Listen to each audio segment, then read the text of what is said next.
So continuing our discussion of topics which our students have been studying relatively recently in a university setting, we're now moving to Millie Barber and Alex Ellwood, who are going to talk about the topic of the Industrial Revolution in schools. Thank you.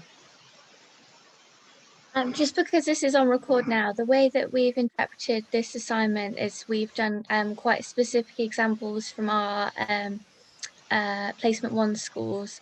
We're not trying to disparage at all or undermine the work that our amazing colleagues and mentors have done, but the way we've done this is because we've only so far had the opportunity to do quite a narrow view in our one school. We decided, because we've got quite similar schemes of work, to compare and contrast and see what we've got, and there is some comic relief in here because I feel like that's what everyone needs at the moment.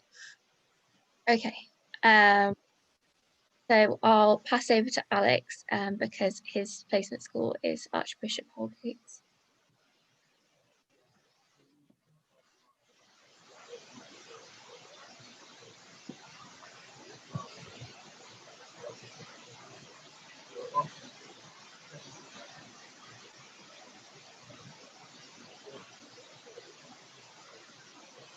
Alex, we can't hear you, I'm afraid.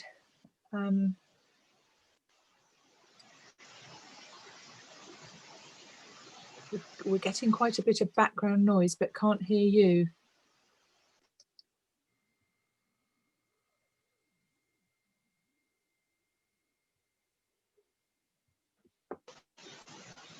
Waffle, and Alex, if you want to put things in the chat, I can say them, or if you want to jump up and down when you've sorted it. Okay, so Industrial Revolution, obviously this is a massive topic, and it's very easy to misconstrue what that really means, but in this context we're both looking at schemes of work for year 8 classes. So Archbishop Holgate's, this is in the form of, well, so there's 7 compulsory lessons, and then if the timetable allows, there's an extra 2 lessons. It's focused on a case study in York, and then they go on to look at Jack the Ripper, so it's obviously quite a broad spanning topic, and it's slightly later on, if you're going to sort of 1888 with Jack the Ripper, their cut-off of what the Industrial Revolution is a bit later on than what my placement school is, and so you can see the lessons that they've got there. So it's pretty thematic, and then obviously you've got the case study of Jack the Ripper, and this is all focused in on York. And then if we look at Millthorpe, which is where I have been teaching, where this is going in the scheme of work, they have just done a York case study, and they're recapping what they've learned from year 7. And then there is sort of a 100-year gap, which is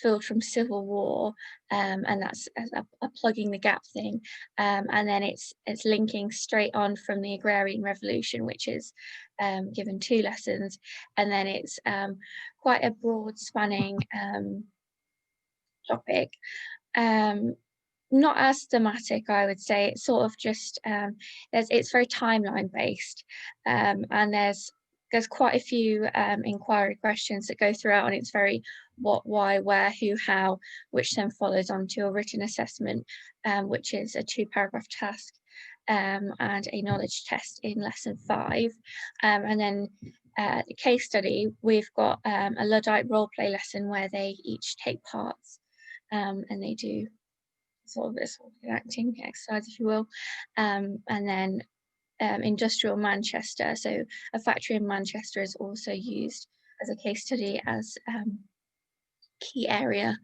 in Britain for industrialization. Alex, I don't know if your thingy is fixed. Not sure. No. All right, well, I will take over. So what we've done from here, I'm just going to throw caution to the wind again.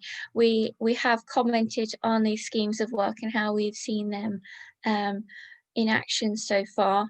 Again, we are not trying to disparage the work of our colleagues, but these are our reflections. So it's obviously so difficult to fit in this massive overarching topic, which obviously we've studied at degree level, and it's hard to separate our own knowledge and think, oh gosh, I wish we could talk about this, when there's only, you know, a certain lesson block that we can fit this in. But we were saying that in both schemes, it's oh, oh, it's sad that some essential discussions, we feel, are sort of pushed to the back burner, and it's a very sort of practical, this is an invention, this is who made it, and it follows a very sort of linear structure, which we are not quite sure is the case. We have said that it still follows a quite old sort of top-down versus bottom-up history, especially looking, or maybe not looking as far as we could, on things like social discontent. Alex points out that the weakening of the British population is something that's not really mentioned in either scheme of work, and it's whether the social structures, we should move away from a Dickensian idea of, you know, what these are, and these poor orphans on the streets, and the you know, the incredibly poor people in slum housings and working in factories, but it ignores the idea of the needy poor, not the unneedy poor. So the context of the period is vital. I was saying, especially in the current climate, finances, including slave compensation, and nuances like this, which really build on the cultural understanding of the Industrial Revolution as an empirical affair, is sort of lost in some of these schemes. Again, it's so difficult with such a small block of lessons, and obviously we're choosing to do this from our perspective of a Key Stage 3 block, but it's very easy for these children to understand the Industrial Revolution as just Britain, particularly just England, and they are understanding, oh, this white man invented this, this happened, everyone used this.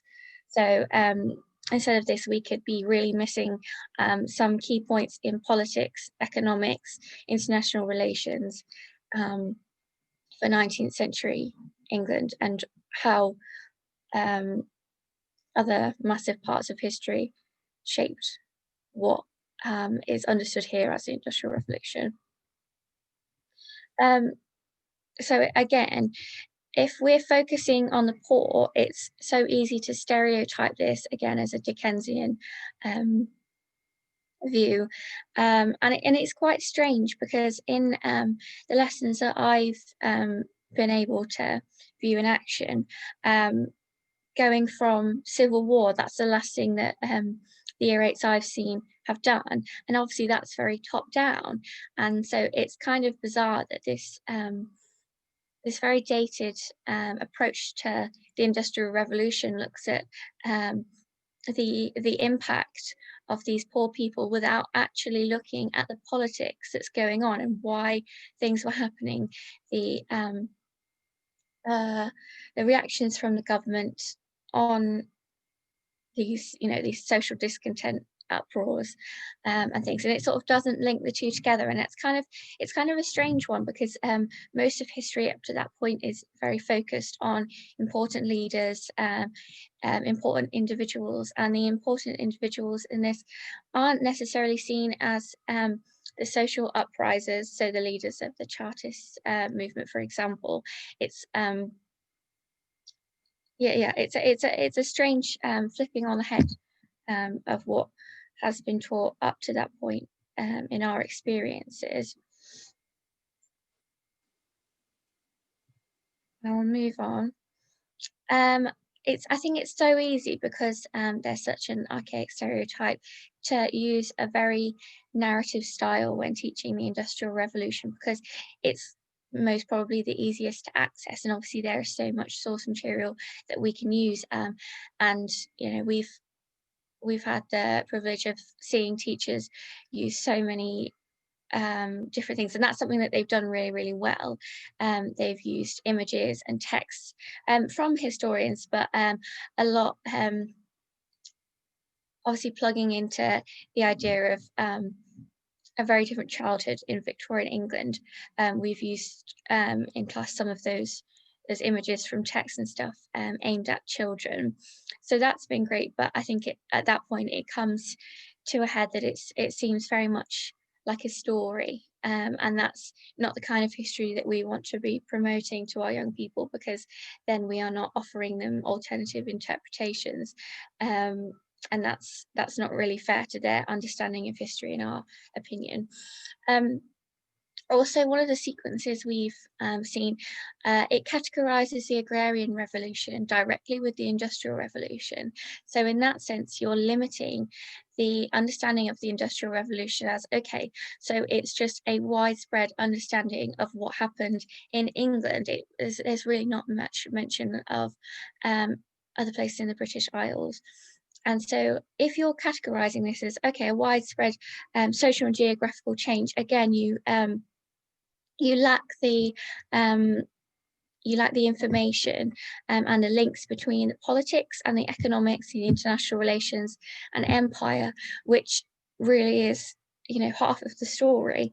You've got to be able to bring across the point to children that there is a reason that these social changes were happening, that these inventions were being made, that there has to be an endpoint to get to the Great Exhibition. We need to know where these things came from.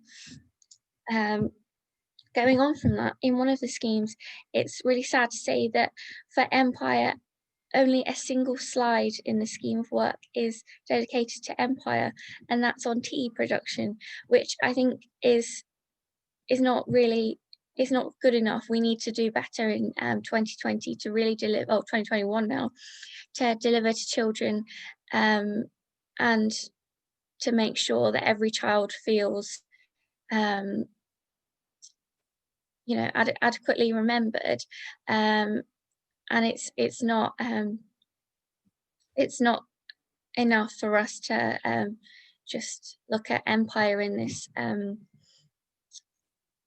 way, and in the sense of commodity and production, because that undermines the opinions and the experiences of the people of the Empire during the Victorian period. Also, something that I think, when I was first learning the Industrial Revolution, so when I was in Key Stage 3, there was no talk of trade. So when or politics really, but when I went on to study this at Key Stage 5, and again higher education, it was much more difficult for my peer group to understand the dynamics of free trade, and again the importance of the empire within trade and international relations.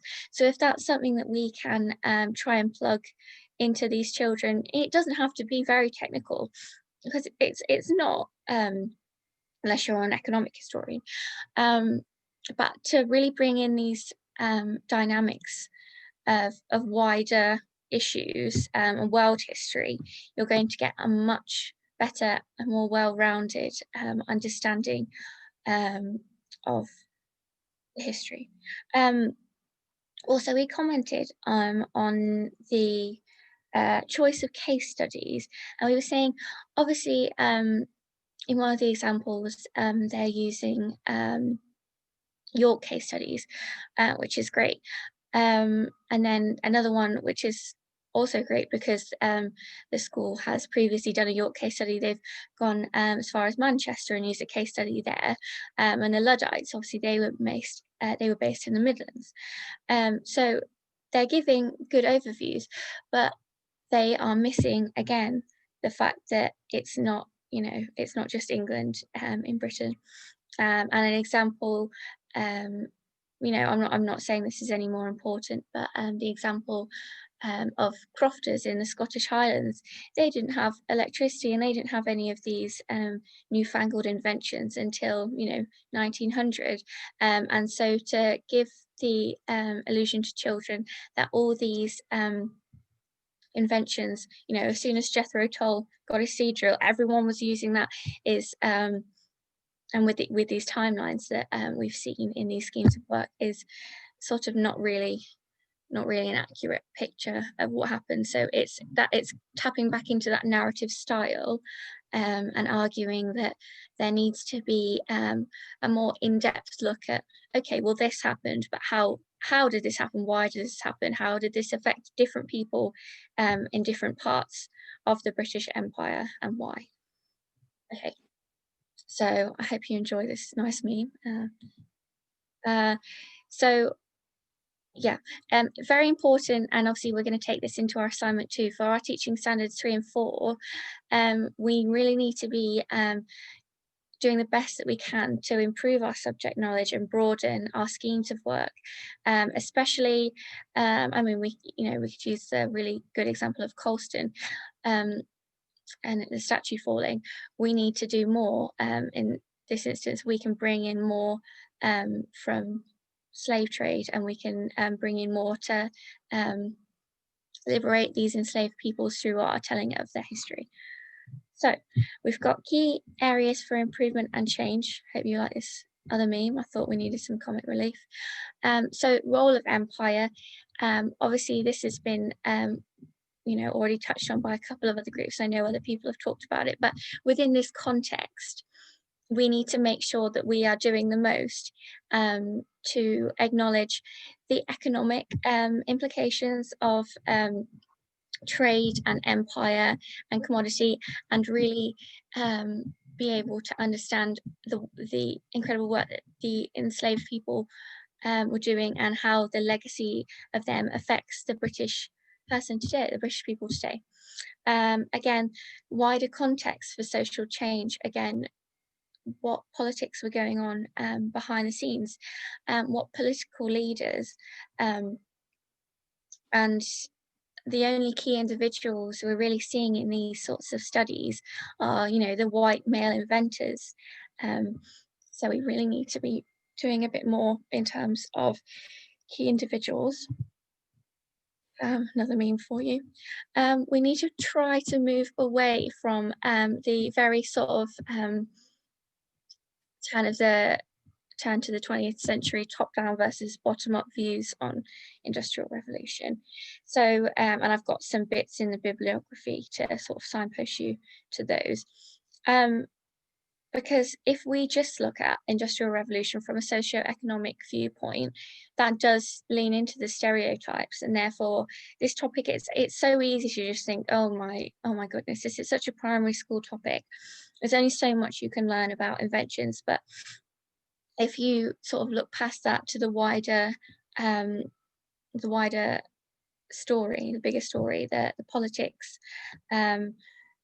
empire, imperialism, you can really delve deeper. And I think it's so easy to underestimate children's comprehension of these wider issues, such as, so to be able to explain free trade to a 13-year-old, I think that is perfectly doable, and I think that will really help them in their further pursuit of history and other subjects. So if we can just bring in little nudges of other issues, I think that would be a really good addition to the curriculum. Okay, so we've got the bibliography here. The first 3 are Alex's texts, so I can't speak for those, but if people are wanting to refresh their knowledge, I would always recommend starting with Hobsbawm, because obviously it's an old text, and it's quite an archaic view, but it's such a good place to start, and it's a good place to start if you're wanting to debunk these top-down, bottom-up ideas, because obviously this is from like a communist, socialist perspective. And then there's some really lovely texts at the bottom there.